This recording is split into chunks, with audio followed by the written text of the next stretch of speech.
So I think my goal as a drag queen is to be known as an artist and not just a female impersonator. And really change people's minds about what it means to be a man who dresses up like a woman. Yeah, I mean, like, not many 23-year-old boys make such a good 40-year-old woman.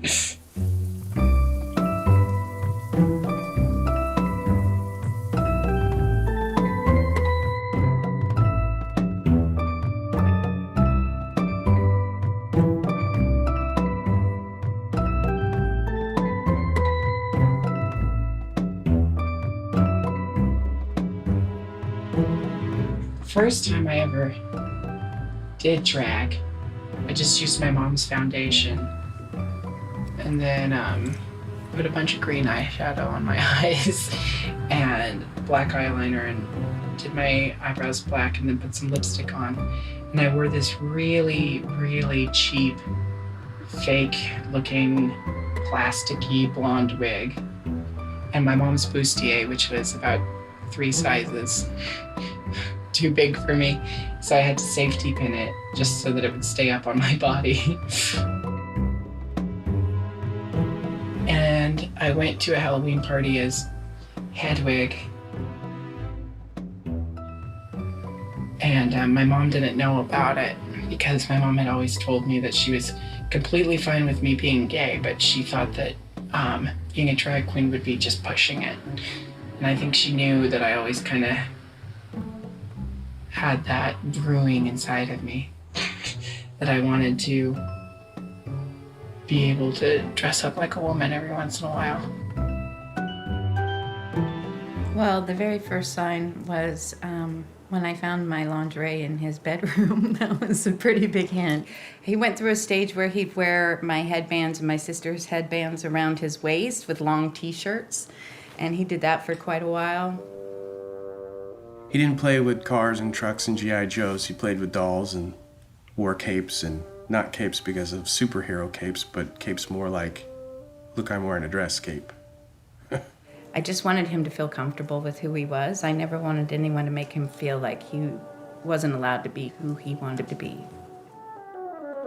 The very first sign she could have had was the fact that I learned every word to the movie Death Becomes Her.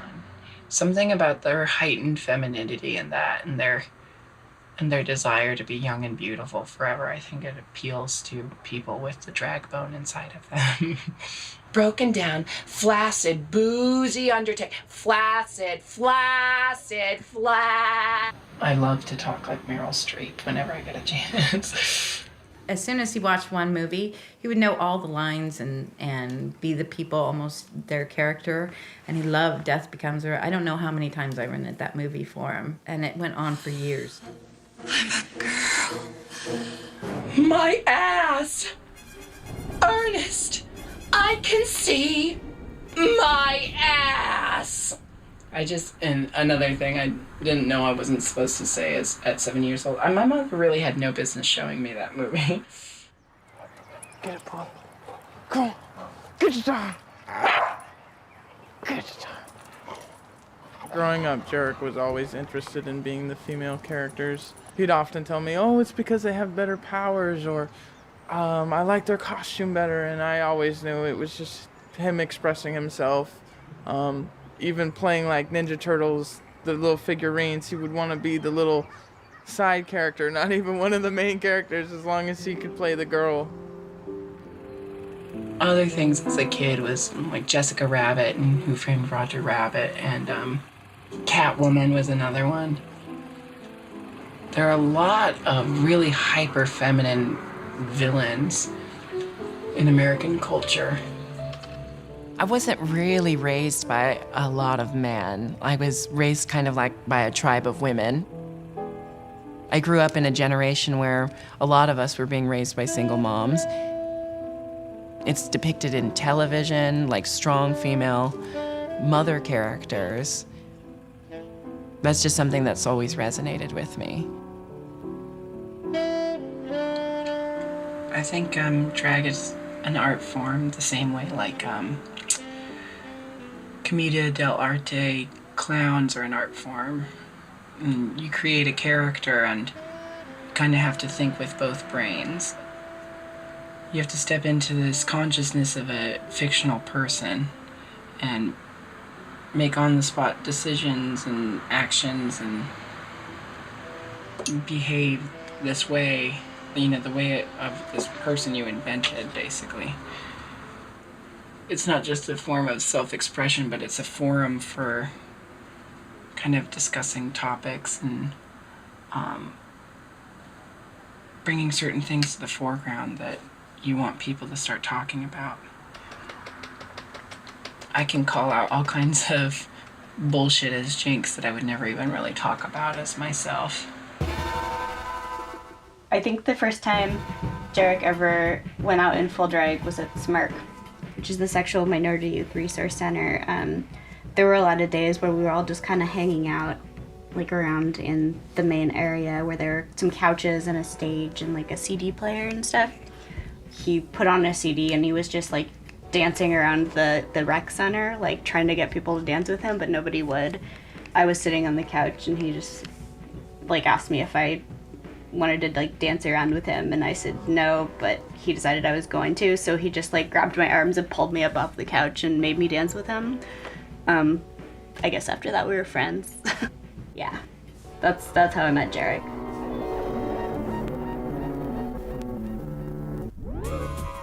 SMARC would host monthly drag nights, and I think it was the second Friday of every month. And then we would have open mic night the last Friday of every month. And this has been a long-standing tradition. We had a giant costume closet behind the stage that they would spend hours in. I mean, Jinkx would be in there for hours. The doors would open at 4, and all the queens would go running to the costume closet, and then you wouldn't see them until the show started at 8. And I think Jinkx was probably 15 or 16 when he did his first performance at SMARC. SMARC is the shit. Jinxalicious definition make the gay boys horny.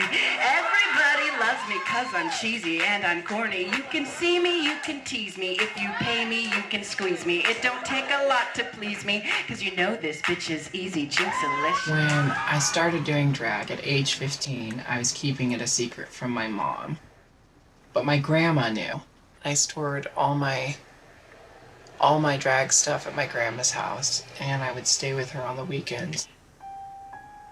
Originally, I learned everything about dressing up like a woman and acting like a woman and what like a polite lady would do from my grandma. And then I felt like it was just as much fun to do the exact opposite of what she told me to do as it was to do exactly what she told me to do. I kept it all secret from Mom by hiding it all here. Yeah. And she would just think I was spending the weekend at Nana's. And Nana knew I was going to the nightclub and drag and everything because... So did I. Yeah. No, I know both you did. did too, but like, Nana, I would, if she was home, I would always go have my last looks with her, like have her give me a... Look over your a makeup. grade. Yeah, over the makeup and the hair. I remember this one time I was like, well, I think this hair looks good because I'm doing a country number tonight and this hair is kind of country. And she said something like, no, Jarek, country singers have their hair very neat and nice and coiffed, and that does not look very good. And she let me borrow her big gaudy rings and stuff too. Yeah, she did have gaudy rings, that's for sure. And I always see everybody out on the front porch drinking iced tea because of Nana's iced tea moments.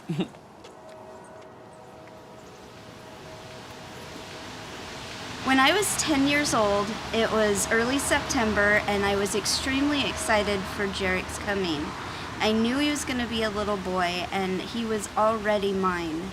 And I had decided that I was part of the pregnancy, and on the day he was born, I started having cramps in my stomach and screaming out, "My baby's coming, my baby's coming," and everybody thought I was crazy. And then the phone rang, and I was called downstairs because my sister was there ready to go to the hospital. Sorry. I always wanted to be a mom, always, from the time I was little. And at one time I was told that I might not be able to have children, so I thought about becoming a nun, which makes everybody laugh. But I was pretty serious about it at the time. And so when I got pregnant with Jinkx, I was like so excited and I couldn't wait to see him. And they put him in my arms and I'm looking at him, I'm like, oh, little baby, and so excited. And he looked up at me and he looked so disappointed, like, oh God, you're my mom, really? I'm stuck with you again. And I think I've always had that feeling that he's always been so much brighter than me or so much more advanced. He's just like an old soul. I was 17 and his mother was, I think, 22, 23. It wasn't planned. I was actually in a group home. His mom was in pregnancy for I don't know how many hours, so long. She started in the early afternoon, and then we were in the early morning when he actually came. But the doctors looked at my mom and I standing to the side and said, this may be a choice between the mother and the baby. Who do you want us to save? And my mom said the mother and I said the baby. Because I had already committed to him being mine, so I wasn't gonna let him go. It's good, isn't it grand? Isn't it great? Isn't it swell? Thank you. Isn't it fun? Isn't it?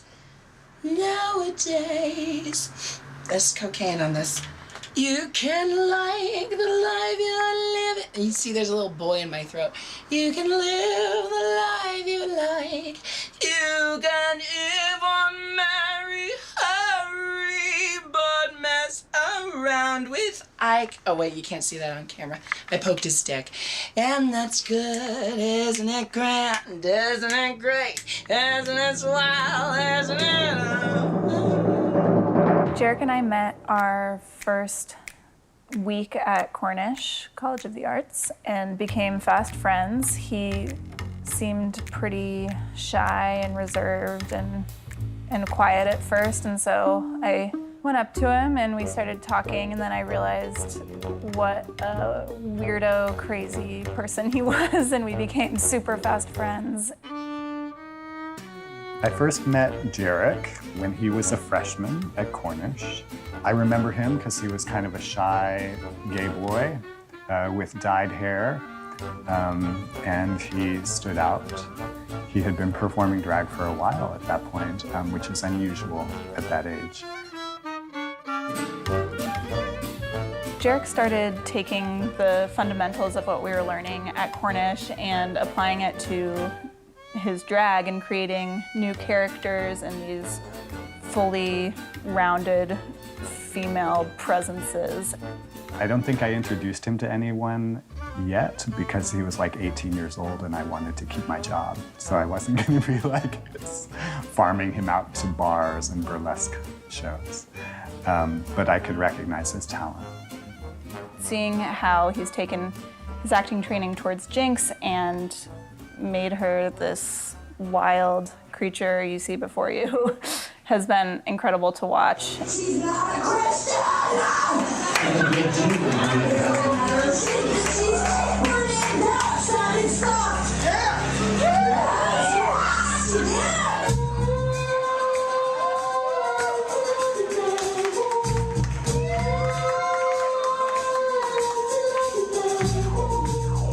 I was able to find Sylvia O'Stafermore, who does a monthly theme show, Bacon Strip.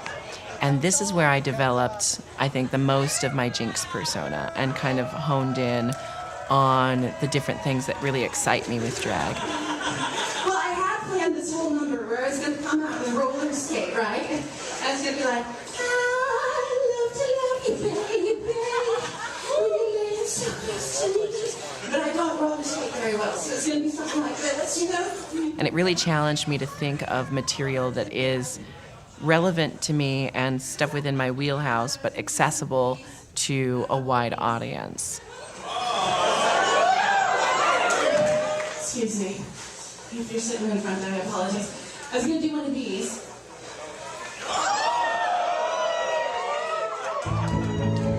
I spent a year doing every one of her shows. I didn't miss one for 12 months straight. don't wanna show off no more. I don't wanna sing tunes no more. This really is the best costume to wear for the day, you understand? That was some of the most creative time for me because I was able to think, what does Jinkx do with Studio 54 theme? And how does Jinkx tackle the question of like doing a John Waters tribute night? And it had such a cult following that it kind of built up my notoriety in Seattle. Bacon Strip is built as a show that is not like all the other regular drag shows. The rule is they cannot do normal things that you would see at another drag show. Listen up, y'all, 'cause this is it. Bacon Strip in the shit. Jinkx delicious definition, make the circle 20. Everybody loves me 'cause I'm cheesy and I'm corny. You can see me, you can tease me. You can pay me, you can squeeze me. It don't take a lot to please me 'cause you know this bitch is easy. Jinkx delicious. And it wasn't completely polished, but that was the fun part about it. And I was kind of amazed because she had said that she had gone back home to Portland and tried it for a while, and they just didn't really embrace her as well. And I said, well, I'm ready to embrace you as long as you want to stay. And I figured I'd probably give her about a year until she took off. Oh, now, baby, yes. I can love you, it's my heart, my darling, yeah. Have another little piece of my heart now, baby, yes. You know you got it.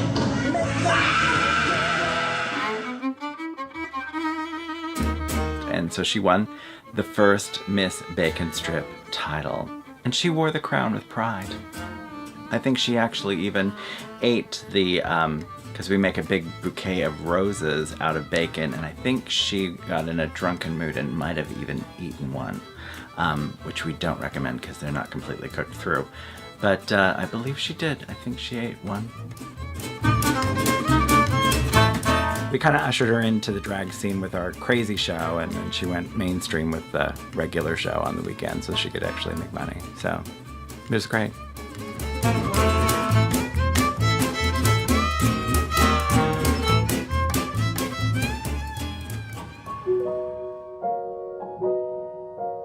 From the moment I started drag, I was in drag every weekend from like age 16 to 19. Julia's LaFaux, the #1 celebrity impersonation show in the Northwest, they approached me to be their host of their show. And that is when my drag kicked up a notch. You know, I went from just being the kooky, obscure cabaret queen to trying to be a bit more of a showgirl. Jinkx is ridiculously talented, and myself and a couple other entertainers got the director of our show to pay attention. And unbeknownst to me, he offered her my job. This is working in Seattle. And I gave her my blessing. I told her, I said, you know, I know you didn't come in here doing this on purpose. You didn't come in here to take anything from me. So I'm not angry. I can't be angry. But let me give you some advice so that you can go into this situation educated and with ammunition. Because remember, you have what they want. I spent a year working with showgirls and glamour queens and seeing what goes into being glamorous, you know, and I started to kind of understand it better. Because before, all I liked to do was wear a simple black cocktail dress, tease my hair into a bun, little black eyeliner, and call it good. This is how you stay thin in Seattle. You don't take cabs. You just walk everywhere in stilettos. It's my calisthenics for the day. Me and my friend used to do like street performance for tips, you know, like we would go to farmers markets and perform for shekels on the street as wind-up doll mimes. And we met Nick that night. Somehow Nick and I just started like talking and we became friends, and we found out we had identical senses of humor. he started visiting me down in Portland on my summer breaks and stuff, he came up with this idea for us to film like a day in the life of the Monsoon family, and that became our little web series. This is how you're making your money? Hank, bag! I don't have time to punish you right now, so just give me a fix. How much do you charge? Well, we have sacks of ganj for 20, bags of blow for 40, and for $10, you get to pick one item out of the mystery bag. Will it be a crack rock? Will it be a poisonous scorpion? The answer is yours to discover. Shut up. Ow! I got pricked with something. That'll be $10. All right, Buster. That's enough funny business. Come on, we're going home. But Mama, I'm finally being self-sufficient and industrious. Why can't you just let me be me? It's about a mother and son who live together and try to become rich every episode, but they're socially inept and they're both intoxicated all the time. And that's all there is to the show. It's like kind of stupid, actually. It's this really like rich, full-on, like multi-dimensional tapestry of interpersonal relationship boiled down to the fact that I'm a drag queen, he's a gay boy, and we somehow work together as mother and son.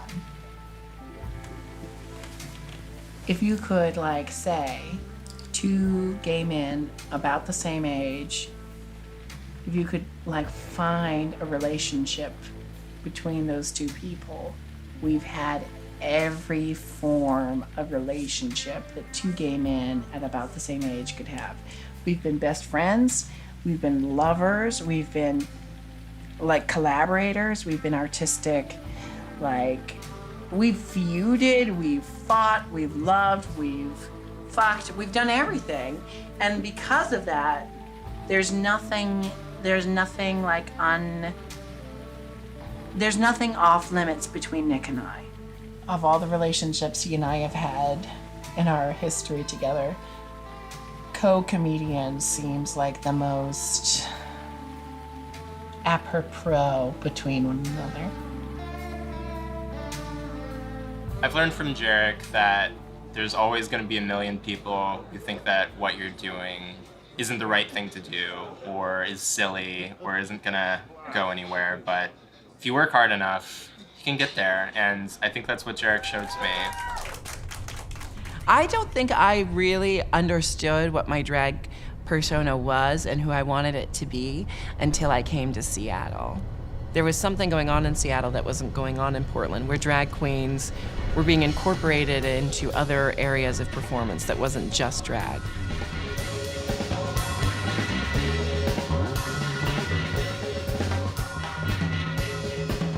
Narc magazine started when I moved to Seattle out of an appreciation for all of the characters here.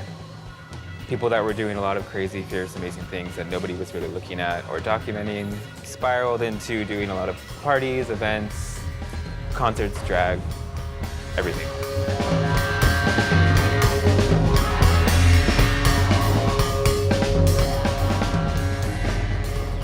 What I really like about Seattle's specific aesthetic is the fact that we put the performance above everything else.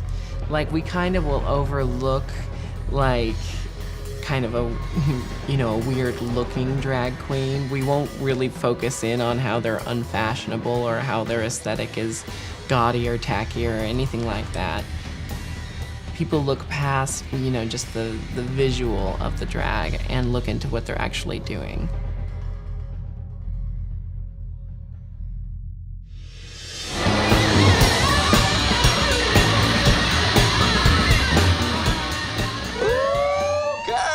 Attention all glamazons. Casting for RuPaul's Drag Race is on. I'm looking for America's next drag superstar. Hello, RuPaul. Welcome to sunny Seattle, Washington. My name is Jinkx Hoffer, and I'm also known as Jinkx Monsoon, Seattle's hardest working single mother. I started doing drag when I was 15 years old at an all-ages gay nightclub. So this is the extremely glamorous life of a drag queen.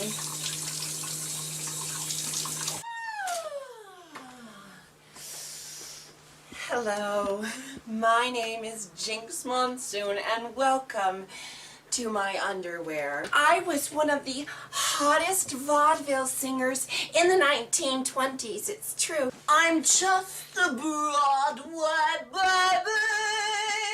You look absolutely terrific, honestly.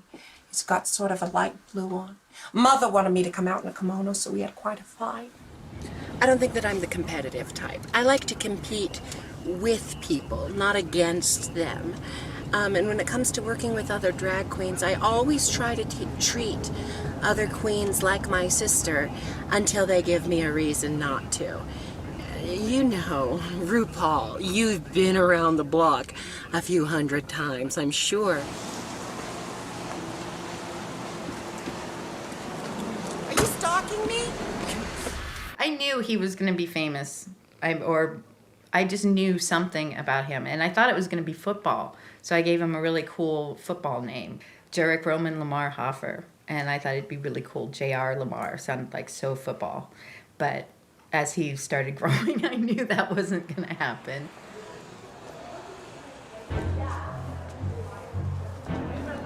I don't think I was ready to come out until I saw the movie Hedwig and the Angry Inch. And it's lucky that I saw it right before my mom outed me, because I wasn't ready to be out before I saw that movie.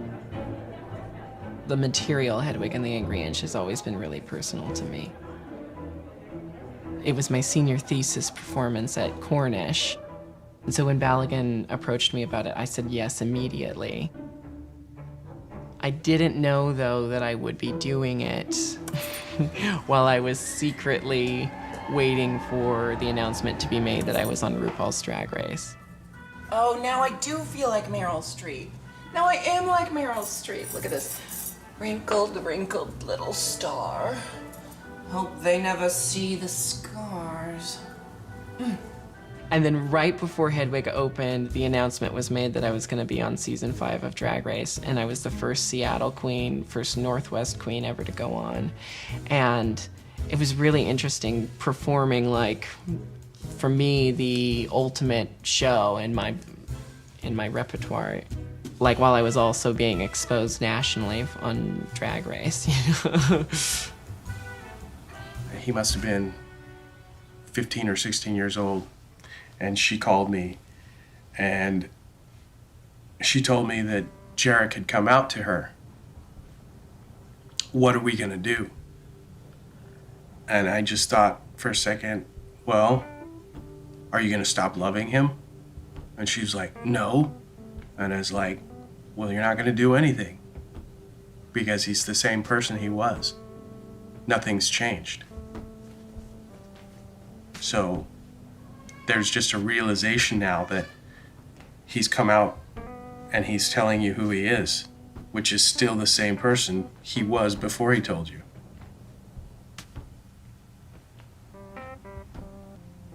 When I talk to my dad, I feel like we just talk about the default type guy stuff. You know, we talk about cars and work, and it never gets very deep.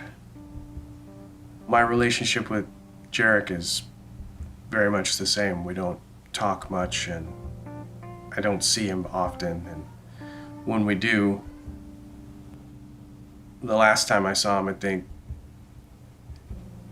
the conversation is very, I don't know, it's awkward.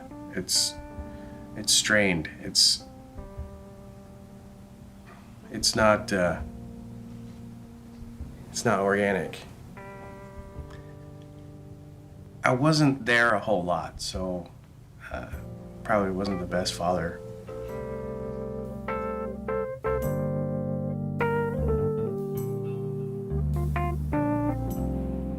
Jarek and Jeremy were my father growing up, basically, because my father wasn't really around my entire childhood, and so Jarek was definitely always taking care of me when my mom wasn't, and there were times when it was mostly Jarek, and our Nana and our Aunt Mimi definitely played a big part in my parental field, but Jarek was always around as a father figure and big brother. When I was a little gay boy, I always felt like I wasn't as cute as my friends. But when I started doing drag, I felt like I don't have to be as cute as my friends because I'm gorgeous as a woman.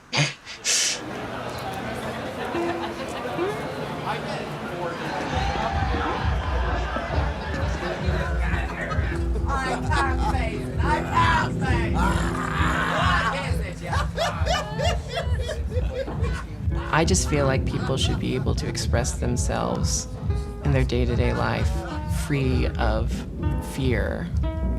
What's better than 1 gold purse? 2 gold purse. Gucci. Gucci. I went down to the river to watch the fish swim by. But when I got to the river, so lonesome that I wanted to die. Oh Lord. And so I jumped in the river, for the river was all dry. I got them low, and I'm low.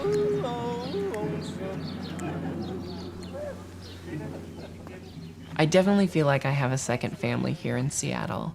And like, I have a very strong relationship with my blood family in Portland, but I feel like my chosen family in Seattle is like, you know, comparably as strong, and we're very tight-knit and close to one another. And it consists, you know, primarily of some of my best friends from college and some of my best friends from childhood, and then, you know, fellow performers. Kitty kitty in the club, cinched up waist, gold chain on, looking like a thug. It feels cliche to say like we're all very eccentric, zany people, you know, but I don't know. I think you could make a sitcom about us. The lace is glaring, bass is blaring, it's coming from the DJ booth. This remix killing, Jinkx, so you're gonna add that hair into that hair? Yeah.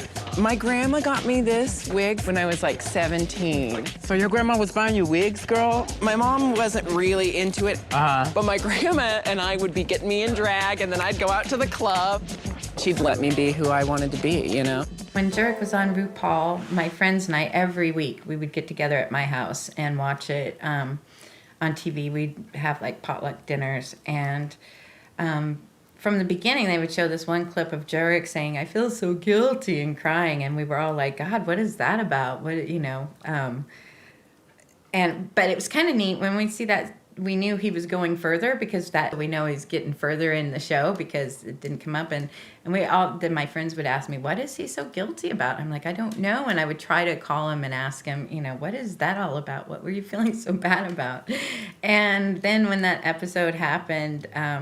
It was horrible because I thought I was doing a good job, and I know there was difficult times, but I had no idea that I had affected him so deeply. The second that it aired, my mom and I were on the phone with each other. I guess I was being so selfish at the time, not even realizing what I was doing or how it was affecting him. I thought when I was drinking, we were all laughing and dancing and having fun. So in my perspective, we were all enjoying it.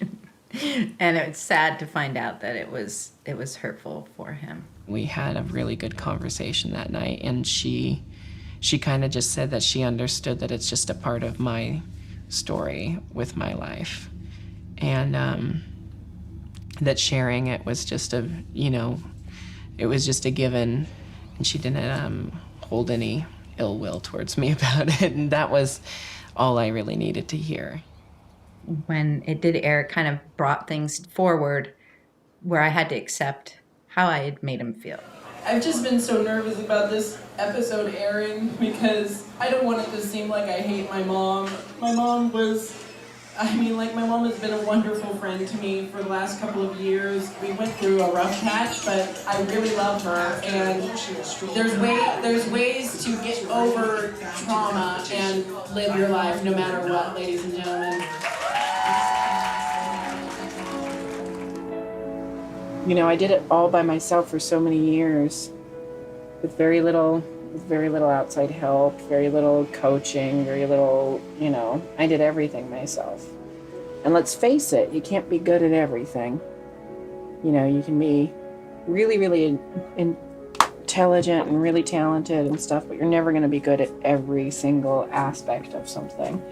And I said, maybe it's time to start asking for a little bit of help with certain things. I have someone who helps me with wigs and someone who helps me with styling and costumes, and I feel a little bit more equipped to meet the demands of being a nationally known drag queen. The most valuable player in Monsoon Enterprises right now is Kenneth Lee, my best friend and assistant. He's the only person right now who I think knows what goes into becoming Jinkx Monsoon almost as well as I do. Now that I have these giant nails, it's really hard to put my lashes on myself. So Kenny is now hands-on assisting me. Kenny pretty much immediately told me he wanted to travel with me and be my assistant. My first instinct was I said no, and that we shouldn't do that because I was worried it was gonna affect our friendship. We call each other platonic soulmates, like we're kind of the yin and yang to each other.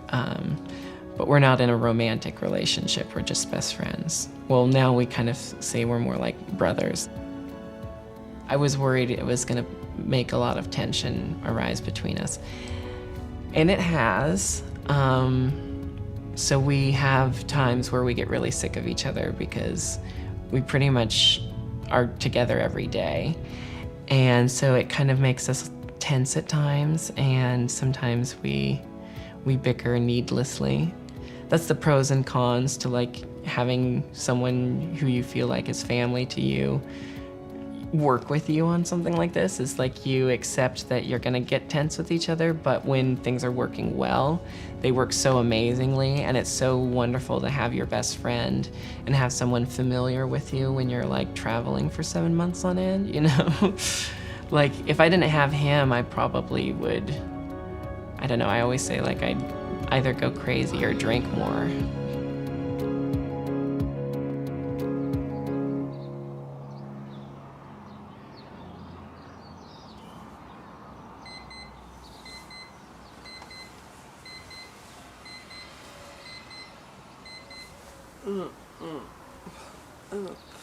I don't think much is going to be different if I lose. I think the only difference between winning and losing for me right now is the title. We have to get up and get on a plane to LA. I get to play the drag queen, and Nick gets to play the girl in the audience who watches. He's going with us to the reunion filming, and he's going to sit in the audience next to my mom and my youngest brother. Good luck with that. Oh, fun. He'll be drunk. My mom's like, oh, Nick is the kind of guy I would have gone for when I was your age, Jared. Oh, he's so cute. He's so charming. He's Your such mom's a little really rebel. into gay guys. No, she's just into little assholes.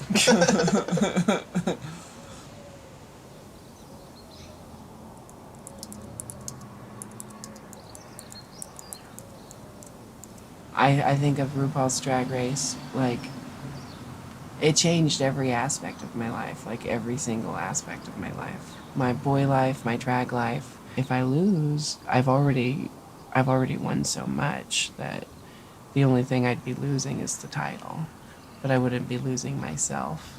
So they're gonna film the winner, but what they do to keep it a secret for even longer is they film all 3 of the top 3 winning, and then in the finale episode with the reunion, they air just the winner. So they film all 3, but they only air 1, and the one that gets aired is the winner. So even the 3 of us don't know who wins until America knows who wins. I don't even know who's in the top 3.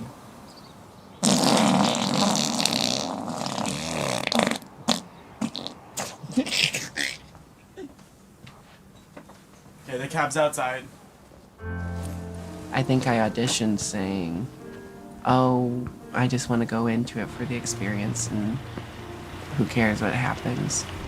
But now that I've gotten this close to it, I realize just how exceptionally much I want this. I think I've opened the right doors through just getting as far as I got to do what I want to do for the rest of my life.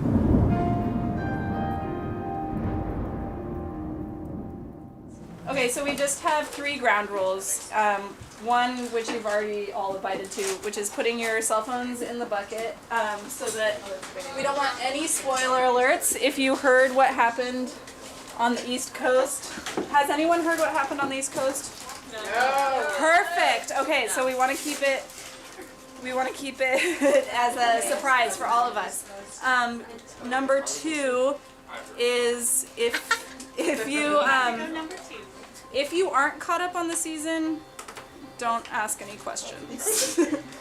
Number three is there will be absolutely 0 talking during the show, and we can have as much conversation as we want during commercial.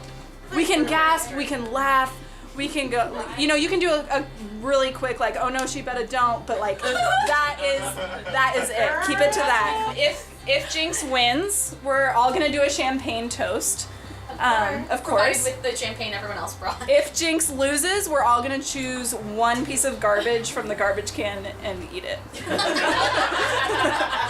So hope you're all on board. I didn't put that in the Facebook invite, but that's what you signed up for. Absolutely no talking. Wow. So, Jinkxie, how are you feeling at this very moment? I feel like a more fully realized drag queen. I feel like a more fully realized human being. Well, Jinkx, you have continued to surprise and delight your fans. Best of all, I think you've even surprised yourself.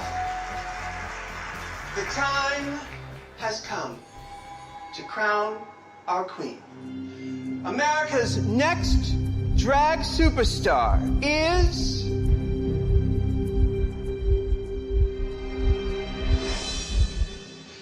Jinkx Monsoon.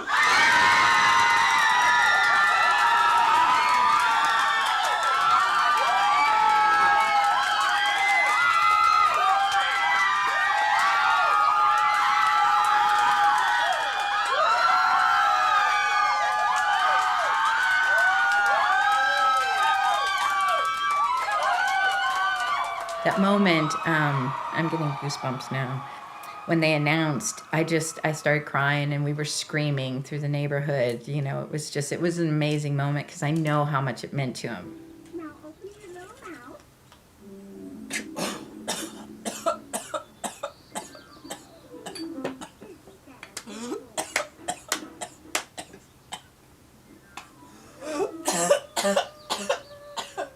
With both of my parents, it was kind of like the best way to rebel was to be a good kid.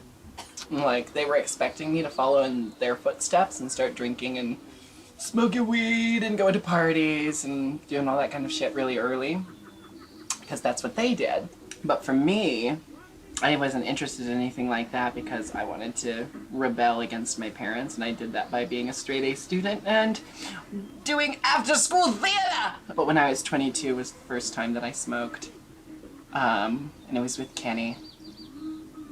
For a high-strung, like, very self-conscious, very anal retentive and OCD Virgo like me, the first time that I smoked, it was like this huge exhale where like everything that I'm constantly carrying around on my shoulders just kind of wasn't there anymore. Like, it kind of opened up like the ability to make fun of myself in a way I never had dreamt of before. And now I make a lot of fun of myself all the time. I'll tell you this much, I wouldn't have known I was so good at doing little Edie impressions had I not started smoking.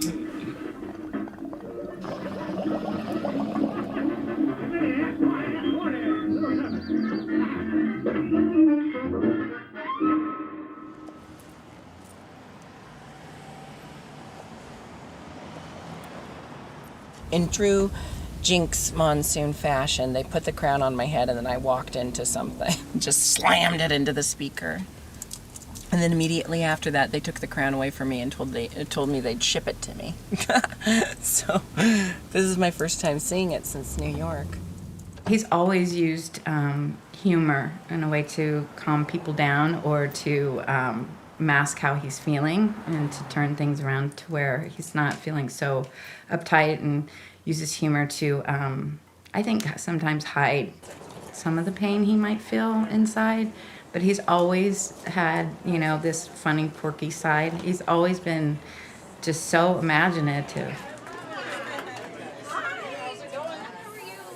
I want to say the Seattle drag scene is less superficial than other drag scenes I've seen. But in saying that, that sounds a little pretentious. But even that is kind of like part of the Seattle drag scene. It's like, it's just the right amount of pretentious, you know? I feel like people feel really free to do what they want to do with their specific style. And you see that in the diversity of drag that you have in Seattle.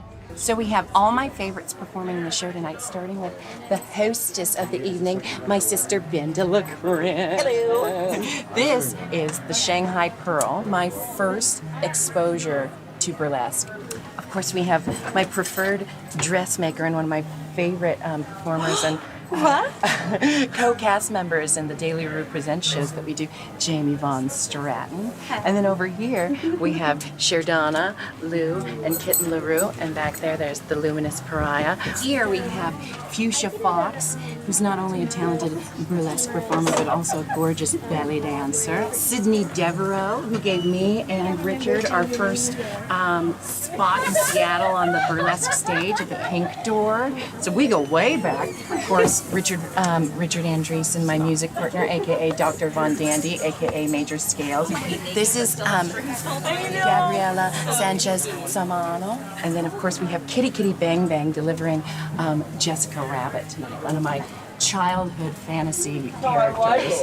And then Jackson Brown's sticking around back there. He normally does Cher and Kesha in our show because those two people are so much alike. I think she's ready now. Ladies and gentlemen, you can stand up when I'm done with this set. I want to say I knew he was going to win. I mean, he's my son. Who else is going to win? Miss Jinkx Monsoon.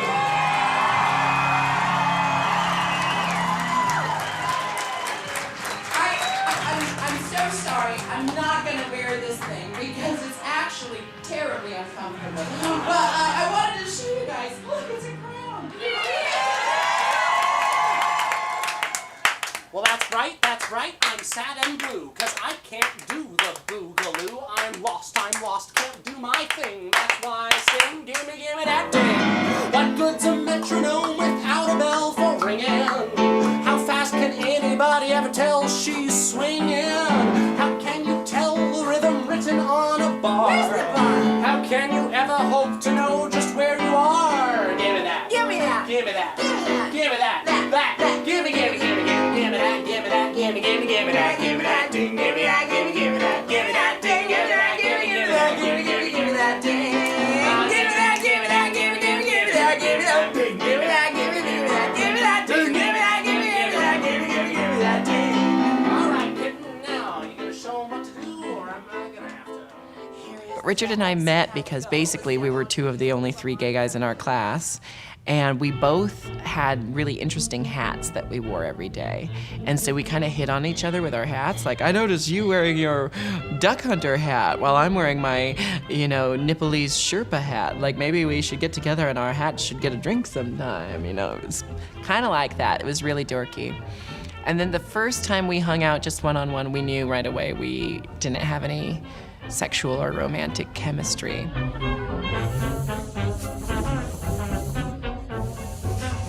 At the end of our sophomore year, we decided to move in together. And once we lived together, we started really seeing all the things we had in common. And that's how we developed the Vaudevillians, because only the 2 of us thought it was funny for a long time. We just found a way to make our sense of humor accessible to normal people. Are you ready, Jinkx? I'd say say so. Let's hit it.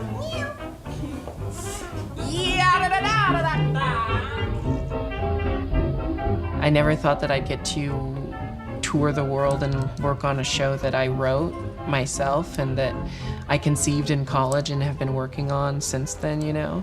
So it's very exciting that, like, it now has a life of its own and there's potential for it to grow.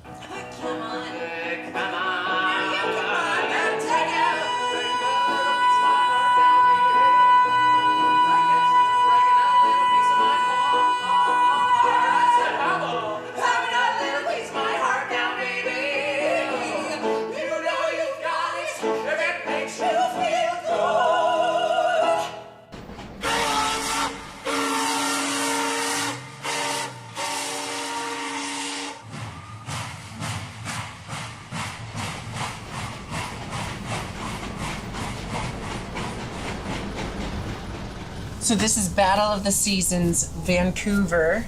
I really like doing these shows because I really, really like performing with the other Drag Race girls.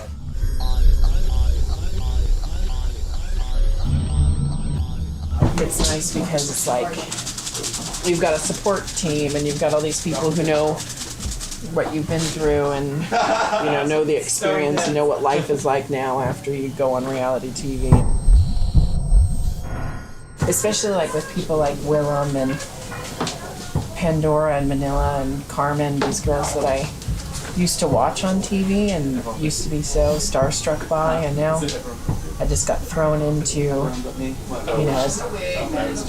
their world, and they were so accepting. Like, you really do feel like these girls are your sisters because they understand what you're going through on the road and they know the pressures of it all and stuff, so it was like surreal to go from watching these people on TV and being like, oh, these are the coolest people ever, to being their friend and then their colleague like that.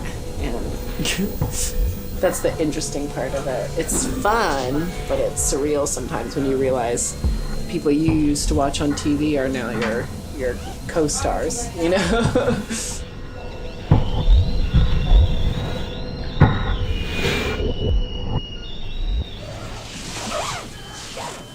It's broken? I guess so.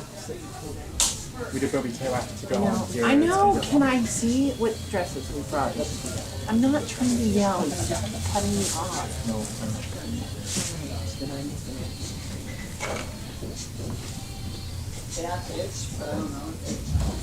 You know, I had never considered putting myself in that competitive zone before because I had interest in, being the best that I can be, but I didn't have interest in competing. And it was when I did Drag Race, I realized that I don't have to change to be the best. I just have to be the best at myself. And Michelle, harsh as she may have been at times, I still think back on the things she said to me, because from the beginning, all she was wanting was to see me do it 100%, It's not about change your look. I don't want that. I don't want you to change your look. I want the queen to be the best version of themselves that they can be. And I can see when you're not. Yeah. I can see when you're stopping yourself. That's what I was saying.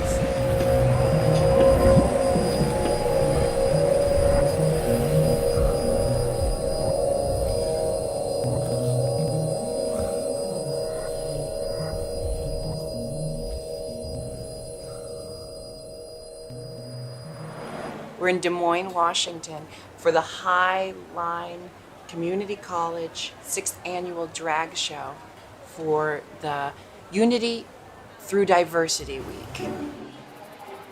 Welcome to my community college campus.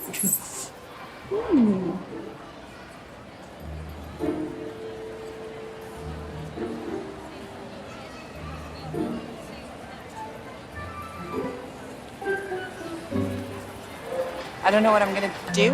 Like 90% of my material is gratuitous dick jokes. What am I gonna do with all these children here? What's a PG-13? What's a PG? Oh my God, that kid's like 4. What's a G-rated way to say blowjob? Should I just go? When you're giving a man I can't whistle well enough to do that. When you're giving a man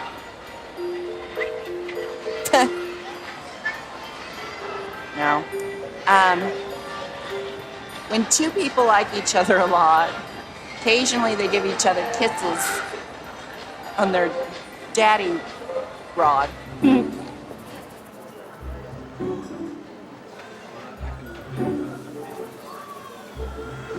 There's literally babies screaming. I'm gonna have to tell Disney jokes. I am so privileged to be emceeing the 6th annual Highline Drag Show, and I'm going to start the evening out with a little number full of crass humor that doesn't offend children. Mama, just kill the man, put a gun against his head, hold my trigger down, he said. Mama, life had just begun, but now I'm gonna throw it all away.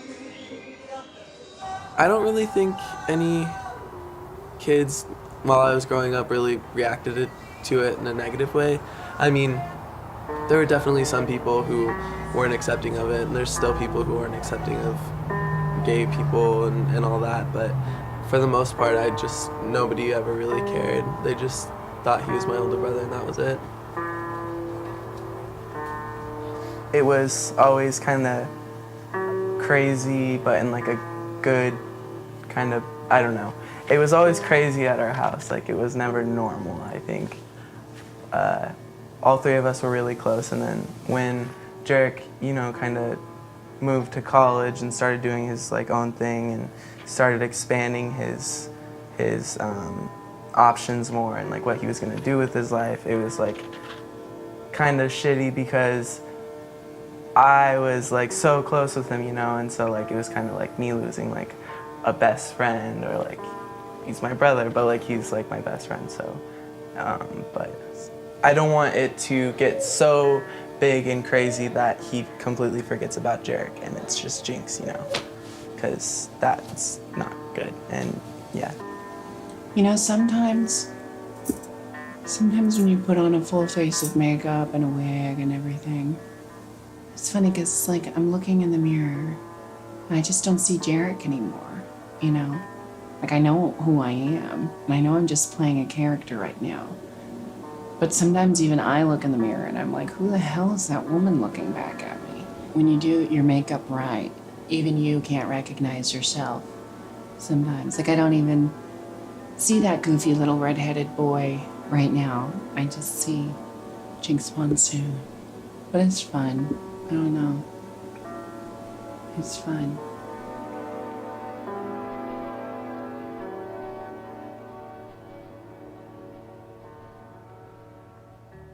He woke up in the middle of the night crying and saying, why didn't God make me a girl? And so I kind of had an idea when I think he was about 3 years old. And so we had a long talk about that. And I said, well, if you feel like you should be a female, they do perform operations nowadays, and, we can look into that for you, but that means, I said, but that means losing your penis. If you have the surgery. And he's like, nobody's taken my penis away from me. So then we never talked about it again. He had pretty much decided he wanted to keep his penis, but he liked dressing up.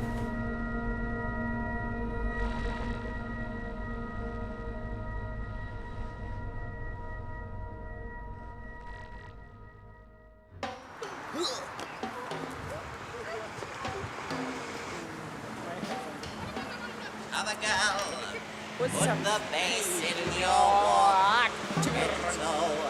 Let your whole body talk. Let's go in the doors.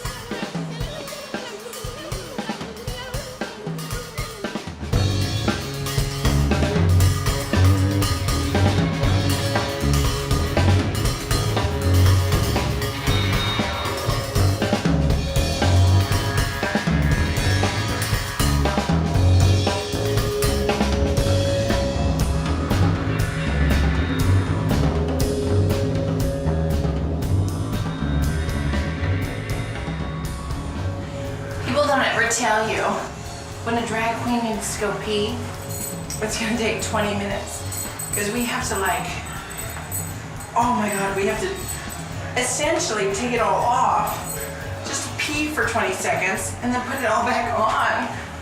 Oh my goodness. That's the thing, is when a drag queen has to pee, she's not kidding. If she has to pee, you move out of the way, mama. Oh my goodness. Oh my God. So here's what I normally do. Just keep everything in place. I take 1, 2, 3 off. 4th pair keeps the fake hips in place. And then I can, no, don't capture this, Alex. Thank you. Oh my God. 5th pair keeps the hip pads in place, but doesn't unleash everything. You're taking the stream. I will not let you air the stream, Alex Berry. The point is, every time a drag queen gets to pee in the middle of the night, a fairy gets its wings. You're such a bastard.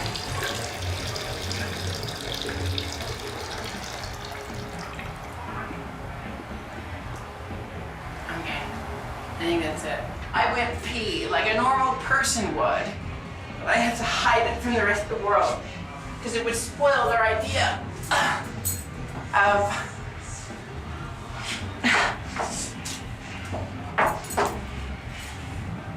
the whole goddess illusion. I don't want to spoil that idea. I want people to believe in miracles. I want people to believe in fairy godmothers and drag queens and wishes and witches and all that stuff. But I'm just a man. I'm just a man dressed as a woman. And you have to readjust all the undergarments. Because if you got back rolls, people will read you for it. You'll show up in some photo blog the next day. Back rolls. Back rolls. Yes, Miss Hunty, she had back rolls. Ooh, America's Next Drag Superstar had back rolls. No, not on tonight, Miss Alyssa. Not on tonight. I got this. I got this. Look at me. I don't got it. I don't got it. No, it's okay. You just need to bunch it up like this. I'll show you. I can do it on my own. It just drives me. It just drives me to that crazy place. I know I could exist without Kenny. I just don't want to. Drag is a family thing. It's like it's a group effort. It takes a village. More than one time, let's just say many, many times, men have come up alongside me, driving alongside me while I'm walking home, and they slow the car down, and they roll down the window, and they like look through the window, and they're like, "Hey, how are you getting home? You want to ride?" I'm like, "No, I'm just..." Because the thing is, you don't want to let them know right away that you're a man, because what if they get angry? What if they think you're like a female prostitute or something, and then they hear your man voice and they get angry? So you don't want to be like, "No, I'm going home." You don't want to fuck with them, because if they get angry, they're the one in the car and you're the one walking home alone, you know? So I always do it in my femi voice, like, because then if they're a tranny chaser, then they're getting what they expect. And if they're not a tranny chaser, then at least I'm like under the radar. So I always go, "No, I'm just walking home. I'm okay. I don't need a ride. I don't need a ride. I'm just a block that way." And you don't, it doesn't matter how far away you are from home. You always say you're just a block that way. And they're like, "I'll give you a ride. You want to come in here? You want to..." "Hey, how much?" They say how much, and they look at you like this. And all I want to say then and there is, "I have a dick." When he did come out, I guess I didn't have the typical macho father freak out where that's not going to fly in my house kind of reaction. You know, I felt like I was already prepared for it, and as a result, it just kind of was like, water off a duck's back. You know, it just kind of rolled right off and didn't have a strong effect on me. And I think that was positive for him. Whether he thinks that or not, I don't know, but maybe that was something that he used to know that it was okay. And I'm sure he already knew it was okay, because, you know, you have to be okay with yourself first before you can tell the other people where you are in your life. And I've always been of the opinion that at the end of the day, the only person's opinion that matters is your own. It doesn't matter what other people think. As long as you're comfortable with who you are, everybody else can just... Did you get that?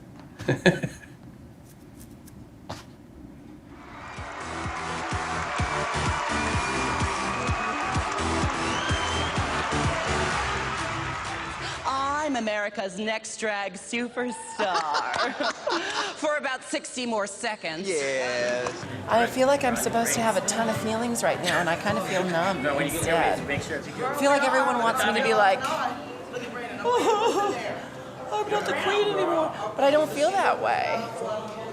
I just feel excited. Like, I mean, it's all a fantasy, you know? I feel like I have this responsibility to always be like staying true to the message that I put forth at the beginning of all of this, you know.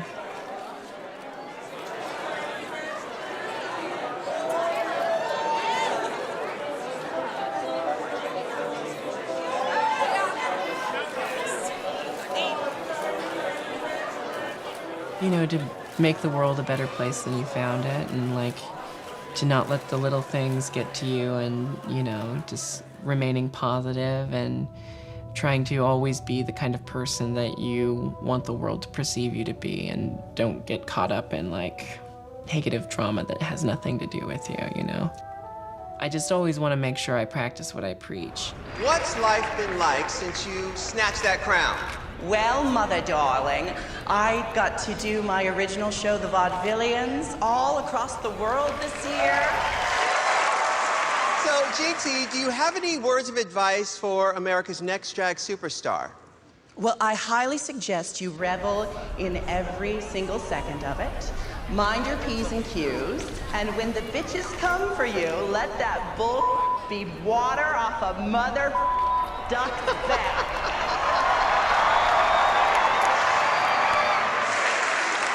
Well, Jinkx, your reign may be ending tonight, but it will always be, forever, monsoon season. Thank you very much.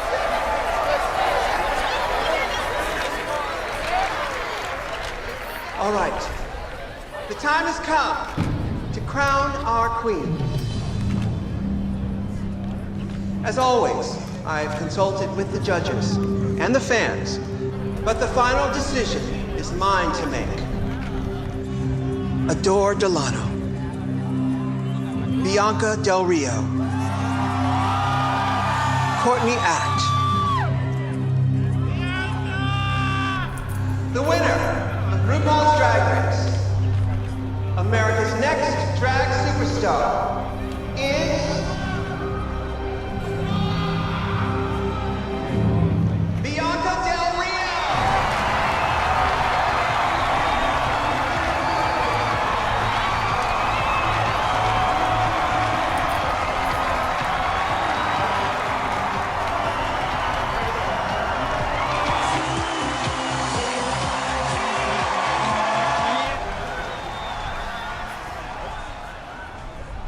This is something I wanted my whole life. And yet, nothing feels exactly the way I've always dreamt about it to be. You know, like, nothing ever happens the way it does in the movies.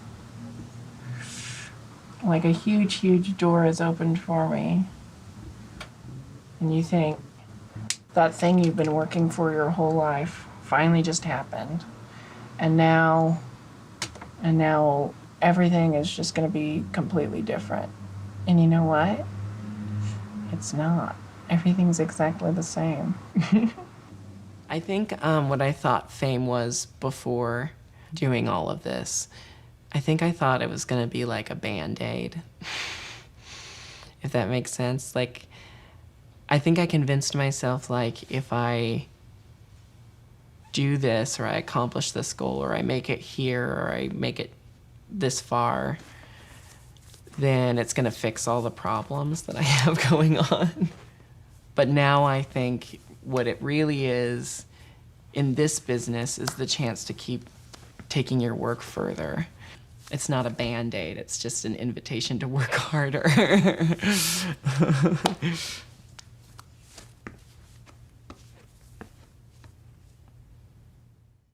Now say, I love you. Want to say it for Daddy? Say, I love you. My dad wasn't around much when we were kids. I mean, he was an active part in our life, but not too much. And I always sort of longed for that, like, perfect family setting. There you go. Yeah. Now just work on that bite. Am I going to take it away from you?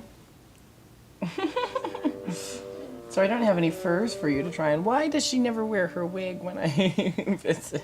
She looks really good in mink. We were very disparate and disjointed as kids.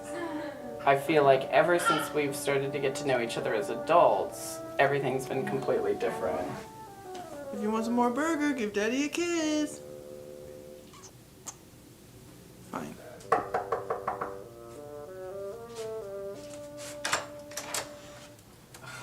Why do you have to have that look on your face?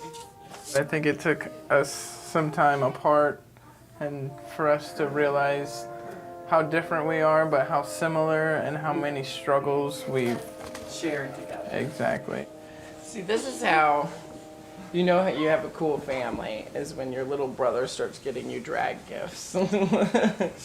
Well, because I don't even think we had, what, you can't touch anything. Wait, no, I know, but you have like, oh, I thought it was a beard hair. I'm not going to say that I wasn't petrified when I found out he was having a baby. But I was now really nervous. Well, what are you having to be nervous about? I was nervous because, you know, you're young and there's still so much I know you want to do, and I didn't want you to miss out on the things that you want to do at this age. You know what I wanted to do?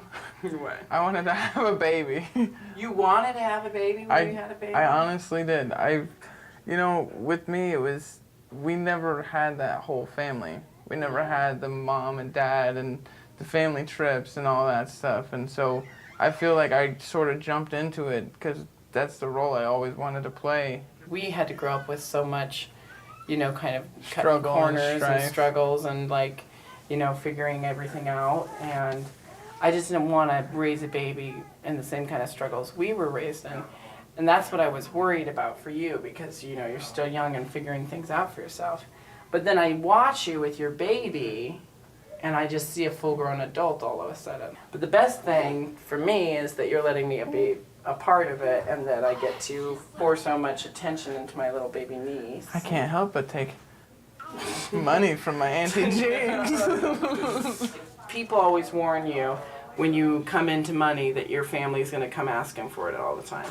And Jeremy really never ever asks it. Until Chloe was born, he never really asked for any kind of help and stuff. And I really told him right away that I want to do everything to make sure that, you know, he has what he needs to take care of Chloe. I love you, Jerry. I love you too.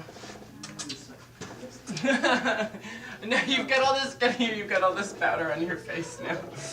Ah, okay. I feel like a superstar. You know, I am very proud of him. He did something. He got himself out of where he was, and he decided early that he didn't want to have that sort of life that he was living with his mother, because I wasn't, you know, there. And he pulled himself out of that situation.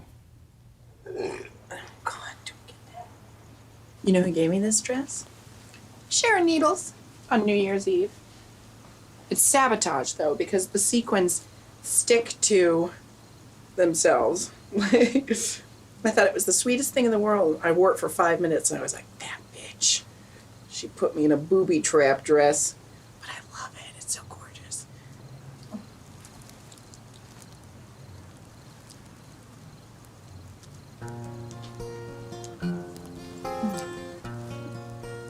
Ah!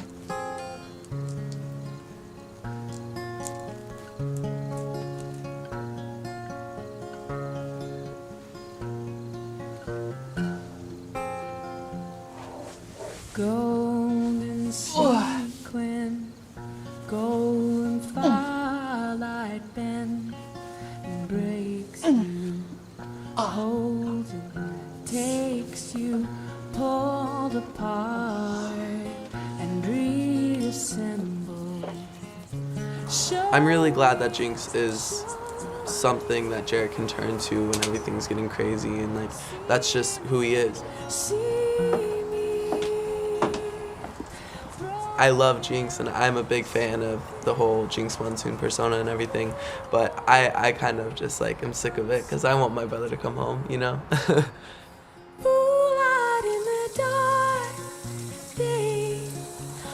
I've learned a lot from Jarek. I mean, Jarek is an inspiration to me.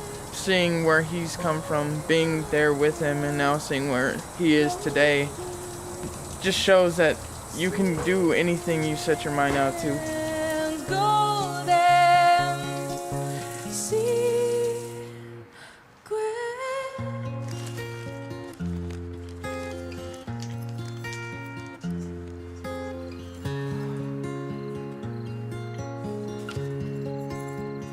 I've learned so much from Jarek.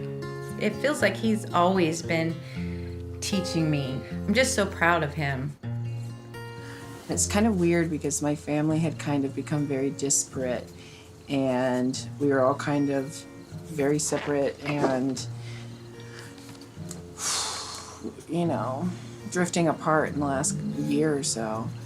And now my family's kind of like reforming and doing really well. Like my mom and I, our relationship is better than it's been in a long time, and Jacob is going to school proud every day of his family, and you know, I've given him something to brag about a little bit at school, and that's kind of cute. So